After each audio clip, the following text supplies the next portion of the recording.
What is up, everybody? Shauna D Man here, and welcome back to the channel. I hope you guys are doing great. I hope you guys are having yourselves a great week so far. We are back here on the Nerd Talk channel to talk about some Maul Shadow Lord, which dropped yesterday.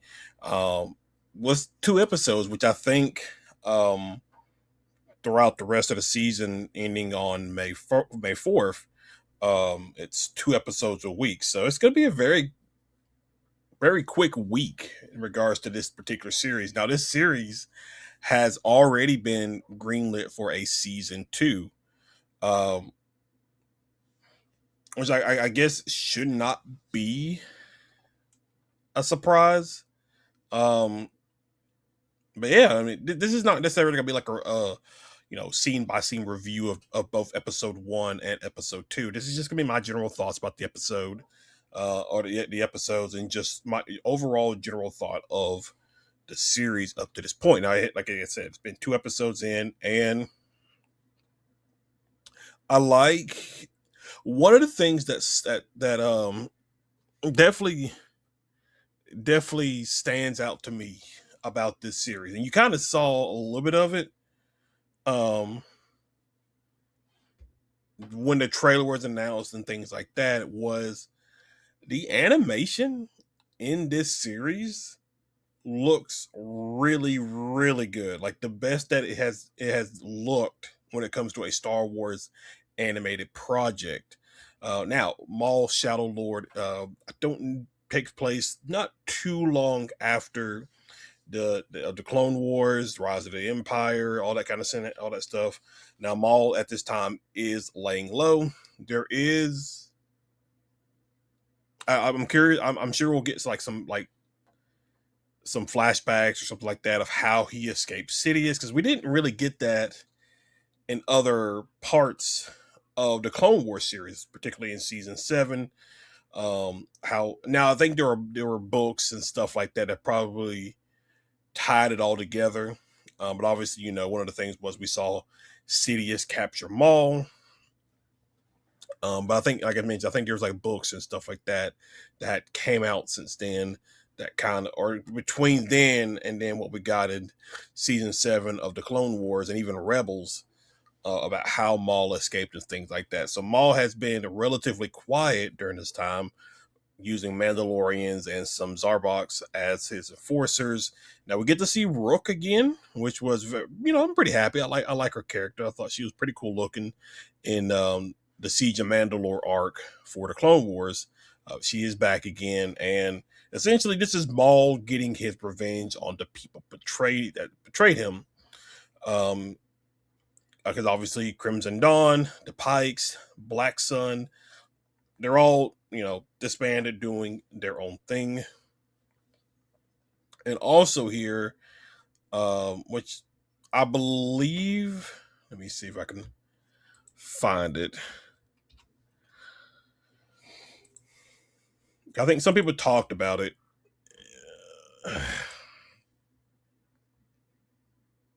If it gives the name, I don't know if it does or not. Um, the young Twi'lek. I don't know if it gives the name or not. Because like even the first episode, Maul. Oh, here we go.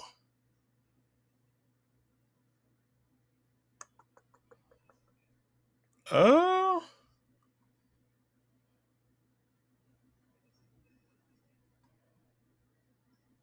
oh, it actually doesn't give her name, huh? Because I'm looking and I don't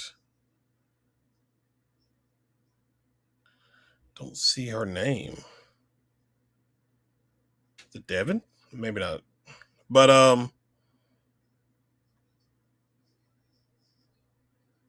it may be Devin. I don't know. But anyway, that's beside the point. Um, it's like Maul seems to be sensing his potentially a new apprentice in this character now. Whether this is going to be Darth Talon or not, or a different version, is going to be wait to be seen.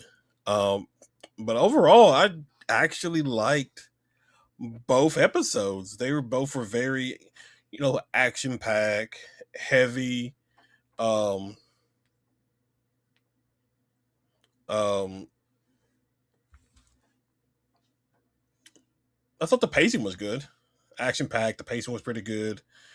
I like that the character Lawless is like trying to solve this situation himself, because he knows if he calls in the Empire, as he tells his, like, I guess his superior, or whatever, like they'll lock down the entire planet. And even when he is researching information about Maul in the first episode, he's able to get a facial scan, but it's classified, and it's basically telling them, if you see this individual, you need to contact the Empire immediately. But he, again, he's kind of like, I don't want to do that just yet. Let's see, let's see about this. So Maul's plan is to get revenge on the people that betrayed him, the Pikes. Um, what was their name? And what was those two guys' name? The Pikes, and then there was, what was his name?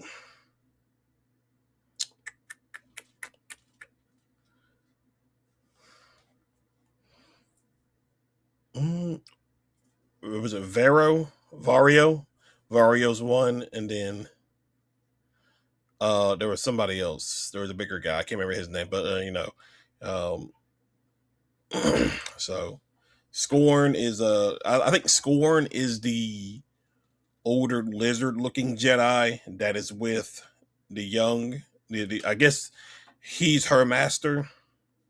Um, Obviously he's trying to teach her patience and stuff like that. Yeah, his, I'm trying to think of anything in particular. No, I mean, honestly, it was, um it was fine. I guess it was pretty decent episodes. Not really like a need for me to go like full depth into it. It's just like I just wanted to get my thoughts about it.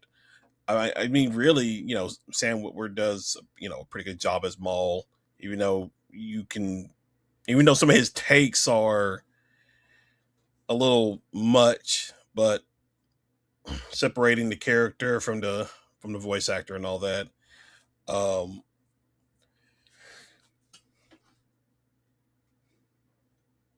I'm sorry, I'm trying to think of what else about the episode. I just didn't really feel like I need to do like a full episode. I thought about it. I really, really thought about doing like just a episode one review and then do an episode two review. But then I was kind of like, no, I'll just give my thoughts about it and everything like that. Um, Episode two, when Maul is fighting the Pikes, I kind of was like, it's a little. No, I don't want to say it's a rip off of Rogue One and the Darth Vader hallway scene, but I was kind of like, that's maybe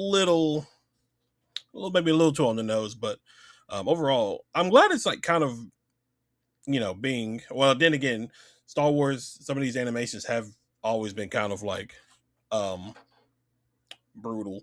Something I thought about too. Let me see if I can find it real quick. I'm actually kind of mad in the sense that this could have they could have used Star Wars Tales of the Underworld to lead into the Maul series. Like, I thought that, because kind of what we see a lot of underworld, gangster, mob like stuff going on, um, with the Pikes, the Black Sun, we'll probably get Crimson Dawn, and all this. This would have been a good opportunity to use the Tales of the Underworld series to lead into the Maul series. I think that's a massive missed opportunity. Um, 'Cause I can't remember which one was teased first. If Because I think Maul Shadow Lord was talked about during Star Wars Celebration last year, I believe. Um, and I think we had got Tales of the Underworld Let me see. When did I release? Yeah. So if I remember correctly, Tales of the Underworld came out May 4th, while during Star Wars Celebration, Maul Shadow Lord was announced, and they showed a little promo art and stuff like that. I could be wrong. They should have. I get why they put it on May 4th. Obviously, May 4th, Star Wars Day, and all that stuff. I get that, but I just feel like it's a missed opportunity. If you would have reworked the Tales of the Underworld series to go alongside, or at least give you a head start into the Maul series, I think that would have been relatively cool. I think that would have been a pretty interesting thing right there. Like you cap off that particular series with teasing Maul and stuff like that, and then at Star Wars Celebration, you get to talk about the Maul series coming out and stuff like that. I thought that's a missed opportunity right there. Um, Obviously, during episode 2, Maul is, I guess, trying to show her there is a different path that she can take, but um, let me see.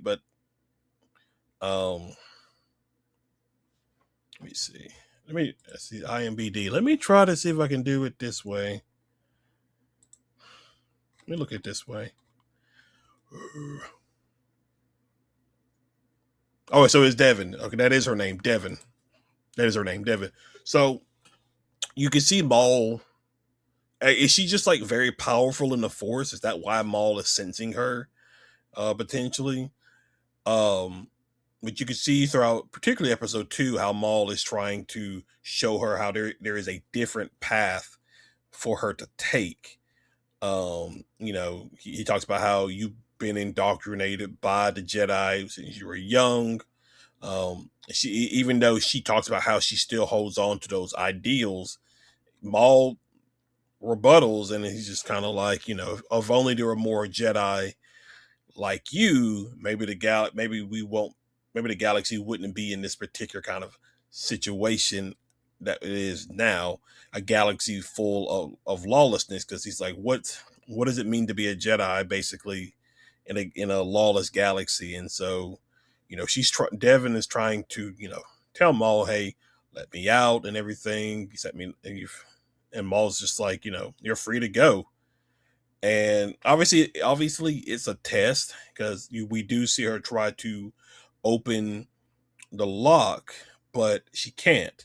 Then she gets to a point to where she just sits, and she sees a light, like a crack through it, and she uses the Force to push the container away. Thus, basically, Maul teaching her there's a different answer to a problem, or something like that.